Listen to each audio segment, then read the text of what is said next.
धुळे जिल्ह्यातील शिरपूरच्या बोराडी घाटात दोन मोटरसायकलींची समोरासमोर जोरदार धडक होऊन भीषण अपघात झाला आहे। या दुर्घटनेत 26 वर्षीय युवकाचा उपचारादरम्यान दुर्दैवी मृत्यू झालाय। मृताची ओळख वाडी खुर्द येथील अजय मधुकर पावरा अशी झाली आहे।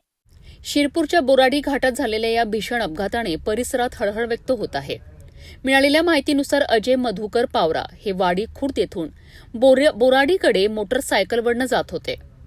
अजय बोराडी घाटाच्या परिसरात पोहोचले असताना समोरून येणाऱ्या एका मोटरसायकलने त्यांच्या दुचाकीला जोरदार धडक दिली। या अपघातात दोन्ही दुचाकीस्वार जखमी झालेत।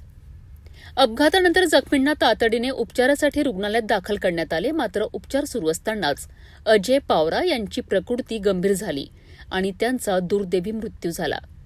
या घटनेमुळे अजय यांच्या कुटुंबियांवर दुःखाचा डोंगर कोसळला आहे। तरुण वयात झालेल्या या मृत्यूमुळे वाडी खुर्द परिसरातही हळहळ व्यक्त केली जात आहे। दरम्यान मृत अजय यांच्या वडिलांनी दिलेल्या तक्रारीवरनं शिरपूर शहर पोलिसांनी या प्रकरणी गुन्हा दाखल केला असून पुढील तपास सुरू आहे। अपघात नेमका कोणत्या कारणामुळे झाला आणि समोरून येणाऱ्या दुचाकीस्वाराची चूक किती होती याचा तपास पोलिसांकडून केला जात आहे।